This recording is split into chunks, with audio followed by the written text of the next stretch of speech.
you ever wondered, why do we get in our moods? Why our personality, the way we are changes so much? We can be very happy, next moment sad, another reflective, some other time we're feeling very angry. Sometimes those moods change very quickly. In the morning you feel a certain way, at night a different way, during the day they may change frequently. Have you ever noticed that when you go in different places, or when you are surrounded with different people, in a different environment, you feel and you act totally different than in others? Maybe you haven't, but I invite you to be aware of it and kind of observe yourself and see how you are. When you're coming out with your girlfriends, you feel and you act, you speak a different way. When you're with your family, you're different. On vacation, you might feel different way. At work, you're different. Then you'd say, well, that's kind of normal, right? Is it? And why does it feel that we can be multiple people in one body? It's almost like we are embodying someone else in different situations, especially when we get triggered in some way. Because when we're switching from being happy to being ecstatic, that's not a problem, right? That's what we want. So there's no problem. However, if we're feeling happy, content, and all of a sudden deep sadness comes onto us, or a situation that is in our life all of a sudden triggers us, meaning changes the way we feel and act and speak. Well, let me tell you how I view it and how I look at it. Even though we think we are one person, and theoretically we are, you have your name, you know where you were born, you know a lot of things about yourself. However, within that one person, there's different aspects. It's kind of like with a fan. Let's say that this is Susie. And Susie is living her life, and she knows that her name is Susie. She was born in, I don't know, Europe, let's say in Italy. She loves pasta, she likes this, she likes that, right? She knows her character, she knows who she is. Or does she? Well, what happens is when Susie's moods change, it's almost like she's discovering, maybe I'll move it this way, her different aspects. So here's one Susie, and all of a sudden she got really mad and angry.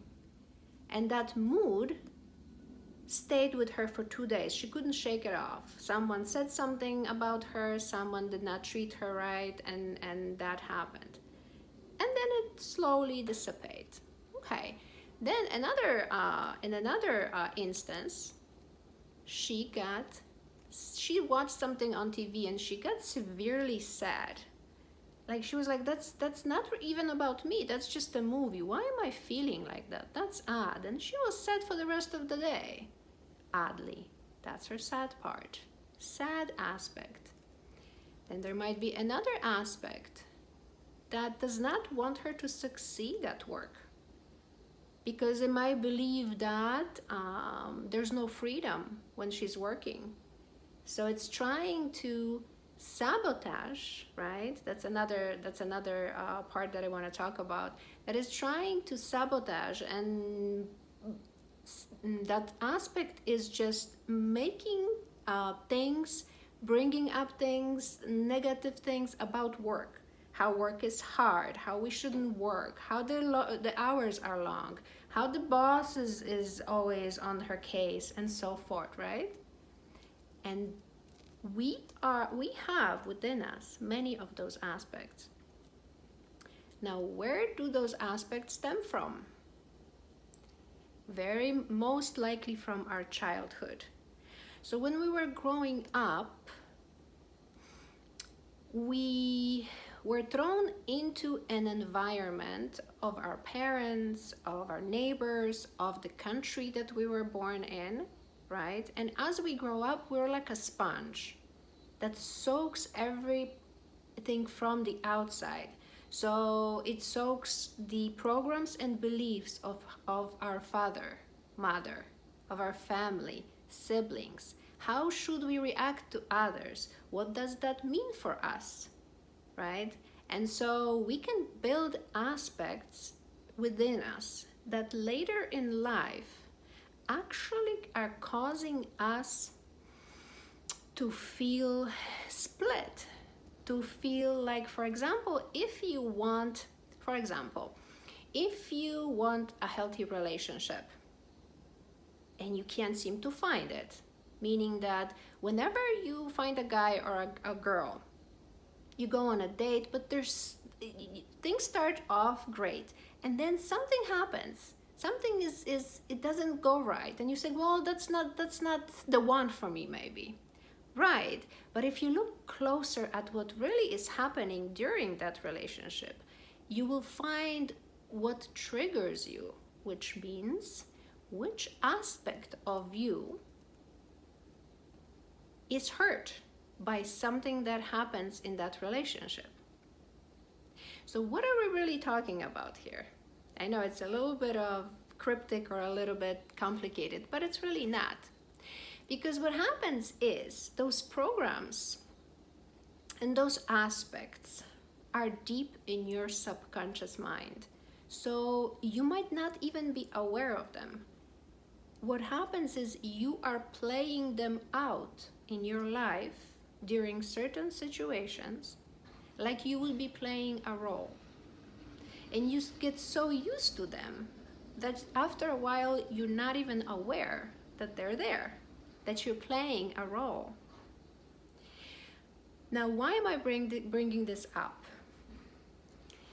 I am bringing this up because working with others, doing holistic coaching, for people who feel stuck, who know that there's something missing or there's something wrong, or they're not seeing something, either they cannot move on with life, or it's just they're not feeling like they want to feel. Whatever the reason is, very often it so happens that there's one part of them that wants something, and there's another part of them that wants something that is completely different, or that part might think that getting whatever that part wants is not good for us. It's not safe, right? So let me bring you an example. For example, I was working with a lady who was trying to get pregnant. She already had a child, so everything's physically okay with her. And she was trying to get pregnant again, and she couldn't, and she tried, and there was no reason not to. And so when working with her, it turned out that even though this part of her wanted to have a child, there was a different aspect of her for which getting pregnant and having a baby, another baby, meant losing the freedom. And that was much more important. And so what happens is, since all of this is happening in our subconscious mind is always vibrating. It's always manifesting into our reality. Subconscious mind, because of that, you can say it's much stronger.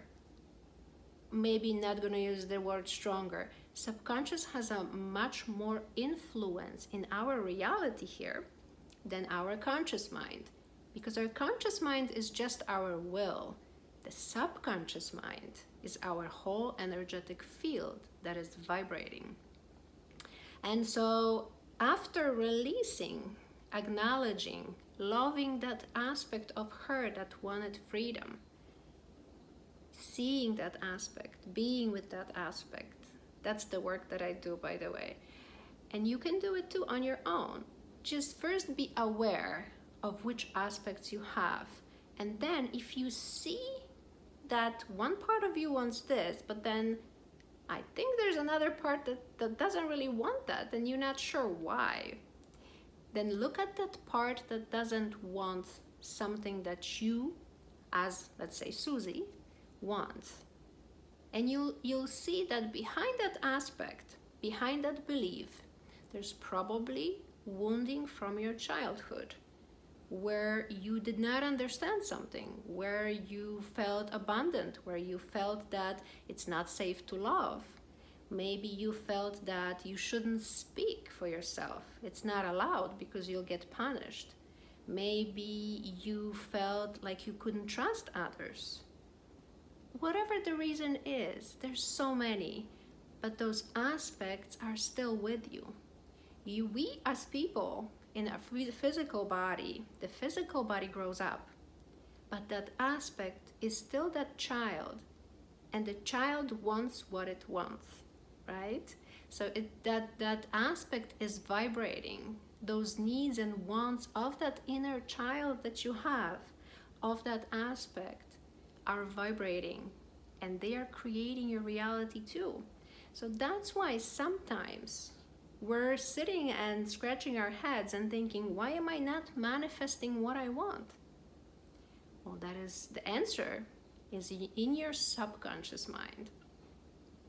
And so how to work with those aspects is those aspects really want what they did not receive in the first place, which is love, acceptance, being seen, being heard, being cared for, being acknowledged, being validated, because they are valid in their own way. They got created to protect you in some way. They got created because that was the way for you to cope as a child with whatever was going on. However, many of them don't serve you anymore. They don't serve your highest and greatest good now, right? So I invite you to take a look at those parts of yourself. If you need assistance, or if you want to contact me for consultation, you're more than welcome. But really, just kind of be with yourself. Take a moment to close your eyes, look inside, meditate. Take a few breaths and just be with yourself. And see how you feel. How you feel today, especially in those days that you're not feeling the highest emotions. That's the time to sit with yourself, to be with yourself, and see where is that stemming from. And that's what I invite you to do.